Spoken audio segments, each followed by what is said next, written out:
हमारा देश भारत न जाने कितनी विविधताओं से भरा हुआ है, कितने पहाड़, झरने और खूबसूरत नदियों से बना हुआ है। ये देश कई तरह की खूबियों को समेटे हुए है, खास तौर पर जब बात नदियों की आती है, जिनका इतिहास काफी पुराना है। नदियाँ हमारे देश के कई हिस्सों की जीवन रेखा के रूप में सामने आती हैं और न जाने कितने लोगों को अपने जल से सिंचित करती हैं। जहाँ गंगा, यमुना, गोदावरी, नर्मदा जैसी पवित्र नदियों ने अपना एक अलग ही स्थान बनाया है, वहीं क्या आप जानते हैं कि सरयू नदी सिर्फ जल की एक धारा नहीं, बल्कि अयोध्या के हर राज की साक्षी है। भगवान श्री राम का जन्म, वनवास और जल समाधि, इस नदी ने सब कुछ देखा है। लेकिन सवाल यह उठता है कि भगवान विष्णु के आंसुओं से प्रकट हुई सरयू नदी को गंगा जल की तरह पूजन में शामिल क्यों नहीं किया जाता है? इसके पीछे एक रहस्यमयी पौराणिक कथा छिपी हुई है, जिसे बहुत कम लोग जानते हैं। आज की इस वीडियो में हम आपको उस राज के बारे में बताएंगे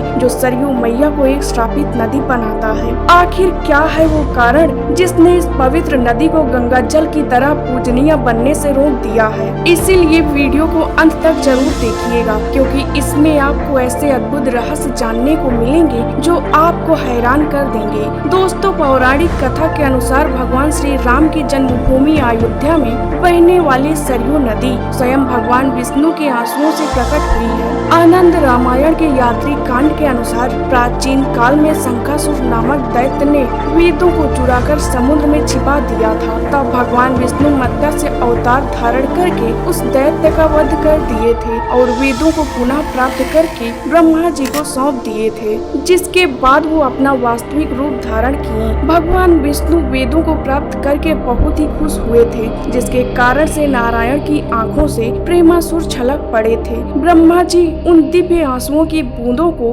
मानसरोवर में इकट्ठा करके सुरक्षित कर लेते हैं और बाद में महाप्रकर्मी बैजू महाराज ने अपने शक्तिशाली बाण के प्रहार से उन आंसुओं को मानसरोवर से बाहर निकाल देते हैं। वो पवित्र जल की धारा सरयू नदी के रूप में प्रवाहित होती है और बाद में श्री राम के पूर्वज भागीरथी ने गंगा और सरयू का संगम करवा देते हैं। दोस्तों, वामन पुराण, ब्रह्म पुराण और वायु पुराण में उल्लेख मिलता है कि गंगा, यमुना, गोमती, सरयू और शारदा जैसी पवित्र नदियां हिमालय से प्रवाहित हुई हैं। वहीं वाल्मीकि रामायण में भी सरयू नदी का संपूर्ण वर्णन मिलता है कि हिमालय पर स्थित कैलाश पर्वत से लोक पावन सरयू नदी प्रवाहित हुई। यह पवित्र नदी अयोध्या नगरी से होकर बहती है, लेकिन एक प्राचीन मान्यता ये भी है कि कैलाश से निकली पवित्र सरयू नदी को श्रापित क्यों माना गया है। आखिर क्या है इस श्राप का रहस्य, आइए जानते हैं। उत्तर रामायण में वर्णित कथा के अनुसार एक दिन ब्रह्मा जी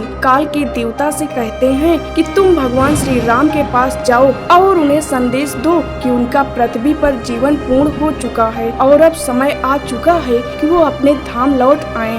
ब्रह्मा जी की आज्ञा लेकर काल देवता साधु के भेष में अयोध्या पहुँचते हैं और भगवान श्री राम से कहते हैं, हे प्रभु, मैं आपसे एकांत में एक महत्वपूर्ण विषय पर चर्चा करना चाहता हूँ। इसके बाद भगवान श्री राम लक्ष्मण से कहते हैं कि जब तक मैं साधु से वार्तालाप कर रहा हूँ, कोई भी हमारे कक्ष में प्रवेश नहीं करेगा और अगर कोई हमारी चर्चा भंग करने का प्रयास करेगा तो उसे मृत्यु दंड दिया जाएगा। इसके बाद श्री राम की आज्ञा का पालन करते हुए लक्ष्मण जी स्वयं द्वार पर पहरा देने लगते हैं और उसी बीच वहां महर्षि दुर्वासा पहुंच जाते हैं, जो अपने तीव्र क्रोध के लिए प्रसिद्ध थे। उन्होंने लक्ष्मण जी से आग्रह किया कि उन्हें तुरंत भगवान श्री राम से मिलने दिया जाए, लेकिन लक्ष्मण जी अपने भाई की आज्ञा का पालन कर रहे थे, इसीलिए वो महर्षि दुर्वासा को द्वार पर ही रोक देते हैं। जिसके बाद दुर्वासा ऋषि क्रोधित होकर चेतावनी देते हैं कि यदि तुमने मुझे रोका तो मैं अभी भगवान श्री राम को श्राप दे दूंगा। जिसके बाद लक्ष्मण जी धर्म संकट में पड़ जाते हैं और स्वयं वार्तालाप वाले कक्ष में पहुंच जाते हैं, जिन्हें देखकर भगवान श्री राम धर्म संकट में पड़ जाते हैं। अपने वचन के बंधन और भाई के प्रति अपार प्रेम के कारण भगवान श्री राम लक्ष्मण जी को मृत्यु दंड देने के बजाय देश निकाला देने का निर्णय लेते हैं। उस युग में देश निकाला भी मृत्यु दंड के समान ही माना जाता था। दोस्तों, उस कठोर निर्णय के बाद लक्ष्मण जी ने स्वयं इस संसार को त्यागने का संकल्प करते हैं और वो सरयू नदी में समा जाते हैं। जैसे ही लक्ष्मण जी नदी में प्रविष्ट हुए, वो अपने शेषनाग स्वरूप में प्रकट होते हैं और सीधे वैकुंठ धाम पहुंच जाते हैं। इधर प्रभु श्री राम अपने प्रिय भाई के संसार त्यागने के बाद खुद भी इस नश्वर दुनिया को छोड़ने का निर्णय करते हैं, जिसके बाद वो अपना संपूर्ण राजपाट अपने पुत्रों और भाइयों के पुत्रों को सौंप देते हैं ताकि अयोध्या का शासन आगे चलता रहे। इसके बाद श्री राम भी सरयू नदी के जल में समाधि ले लेते हैं और अदृश्य हो जाते हैं, जिसके कुछ समय बाद सरयू नदी के भीतर से स्वयं भगवान विष्णु प्रकट होते हैं और अपने भक्तों को दिव्य दर्शन देकर वैकुंठ धाम चले जाते हैं। दोस्तों, भगवान श्री राम के इस महाप्रणय को देखकर उनके अनन्य भक्त संत, ऋषि, मुनि और अयोध्या के निवासी भी उनके पीछे सरयू नदी में प्रवेश कर जाते हैं। ये सब देखकर भगवान शिव अत्यंत क्रोधित हो जाते हैं और सरयू नदी को एक भयंकर श्राप दे देते हैं। हे सरयू,